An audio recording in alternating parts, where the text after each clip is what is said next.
घुमा लेंगे, हो जाएगा, इसको ऐसे कर देंगे ना। धन्यवाद शर्मा जी। कुछ ज़्यादा लग रहा है, आवाज़ कम होगी। मेरी आवाज़ मिल रही है आप लोगों को ना? आप सबको पहले मेरा प्रणाम। एक बार और मैं पहले आप लोगों के बीच में आया था और फिर एक बार पार्टी ने आप लोगों से बात करने का अवसर दिया है। हमारे प्रवक्ता जी शर्मा जी, हमारे रमन भल्ला जी, सचिन जी, मिसेस शर्मा जी, हमारे सब प्रदेश कांग्रेस के वरिष्ठ नेता, आज का जो प्रेस कॉन्फ्रेंस हम यहाँ आए हैं जम्मू में, ऑल इंडिया कांग्रेस कमेटी ने पूरे देश के लगभग 57 स्थानों पे 57 प्लेसेस पे प्रेस कॉन्फ्रेंस ऑर्गेनाइज की है 21 से लेकर के 24 तारीख के बीच में। और उसमें देश के हमारे पार्टी के वरिष्ठ नेता गए हैं और वो मुद्दा है, आप सबको पता भी है, काफ़ी ज्वलंत मुद्दा है। नेशनल हेराल्ड केस में जिस प्रकार से प्रताड़ना की जा रही है मोदी जी की सरकार के द्वारा, हमारे वरिष्ठ नेता आदरणीय सोनिया जी, राहुल जी और कांग्रेस के नेता, उसी के बारे में सच्चाई तो सबको पता है, लेकिन कुछ बातें और बताने के लिए हम लोग पूरे देश में गए आज। उस सिलसिले में पार्टी ने हमें जम्मू निर्देशित किया, हम यहाँ पे आए आप लोगों के बीच में। अभी जो उसके फैक्ट्स हैं नेशनल हेराल्ड के और उसके ईडी के रिगार्डिंग्स, वो एक आपको रिटर्न प्रेस नोट भी मिल जाएगा, उसमें विस्तृत जानकारी दी गई है। उसी पे हमारी आज की वार्ता है। देखिए, जब से मोदी जी आए इस देश में, लगभग पिछले 10 वर्षों से, उनका शुरू से पहले दिन से प्रयास है कि संविधान को बदला जाए, संविधान को बदला जाए, लोकतंत्र को और आरक्षण को समाप्त किया जाए।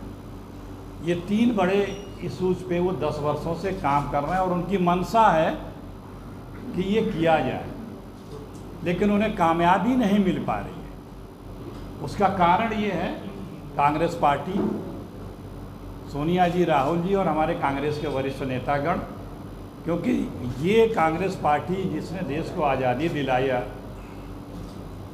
सबके साथ मिल कर के, वो और इस देश के लोग कभी ये नहीं चाहेंगे कि बाबा साहब और कांग्रेस के द्वारा, नेहरू जी, गांधी जी के द्वारा अडॉप्ट किया गया जो हमारा संविधान है वो कोई बदल पाए, और ये संभव भी नहीं है, कांग्रेस ऐसा होने भी नहीं देगी।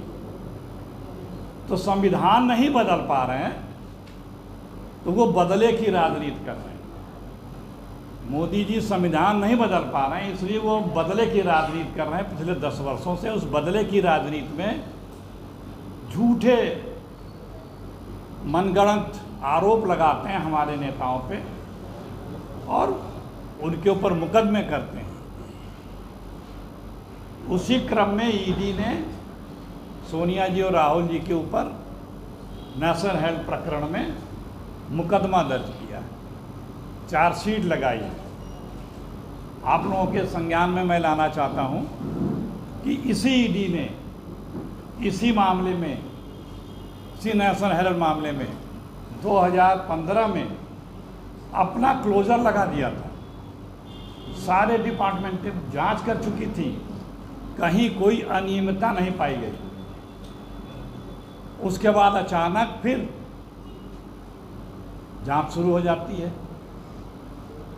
ये समझने की आवश्यकता है कि राहुल जी के पीछे, सोनिया जी के पीछे क्यों इतनी बुरी तरह से अनीति के तहत गैर कानूनी तरीके से मोदी की सरकार पड़ी रहती है। राहुल जी की तो सदस्यता तक के लिए सजा तक सुना दी गई थी, उनकी सदस्यता भी बीच में चली गई थी। बाद में न्यायपालिका ने, उच्चतम न्यायालय ने न्याय किया, उनकी सदस्यता वापस आई। राहुल जी सदन में बोलते हैं तो माइक म्यूट कर दिया जाता है, भाषण उनका स्पंज कर दिया जाता है। लोकसभा के टीवी के कैमरे घुमा दिए जाते हैं, झूठे अनर्गल आरोप लगाए जाते हैं। ये क्यों? ये सिर्फ इसलिए कि इस परिवार को डराया जाए, कांग्रेस पार्टी को डराया जाए। लेकिन भूल रहे हैं वो अंग्रेज जो इस देश पे हुकूमत करते थे, कांग्रेस पार्टी का नेता, नेतृत्व, कार्यकर्ता और ये देश उनसे जब नहीं डरा, अंग्रेज़ों से, और उनसे लड़ कर के आज़ादी ली, तो ये उनके गोरों से नहीं लड़े तो उनके छोरों से क्या हम लोग डरेंगे? तो ये भ्रम में है। तो ये जो संविधान न बदल पाने के कारण ये बदले की राजनीति भी नहीं चल पाएगी। आप देखिए,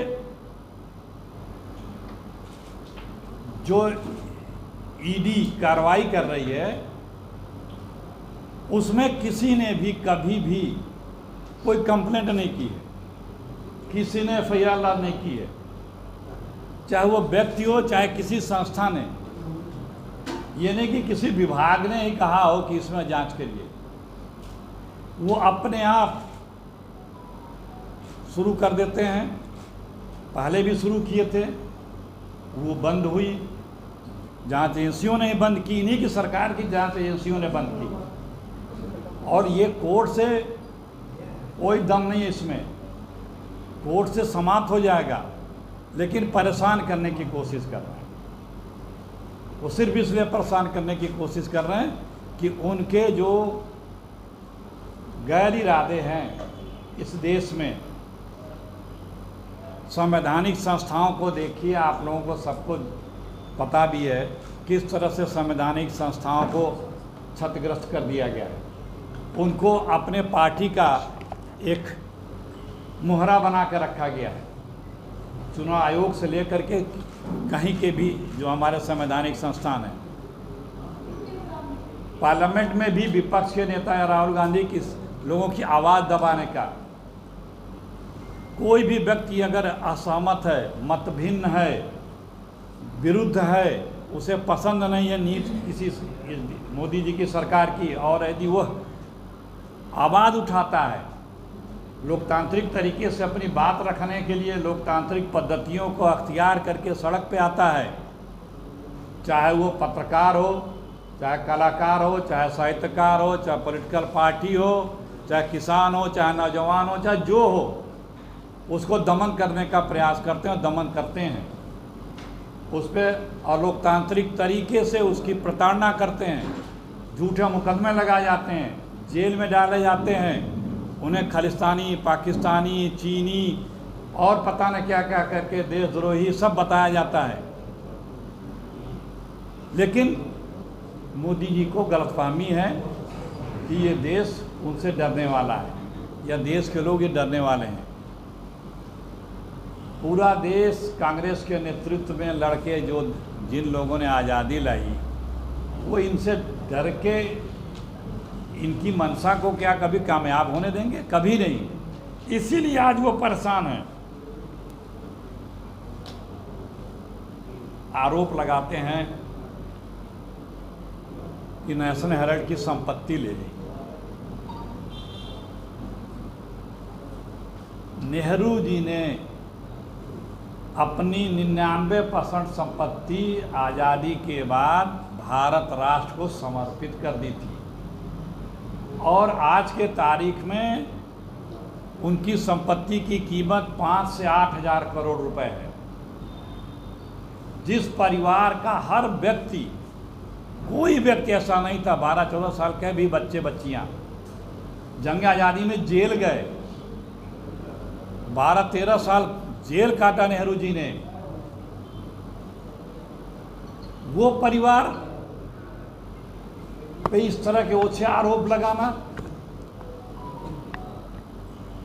ये दिखाता है कि ये लोग किस लेवल पे जा करके लोगों के ऊपर कीचड़ फेंकने का काम करते हैं।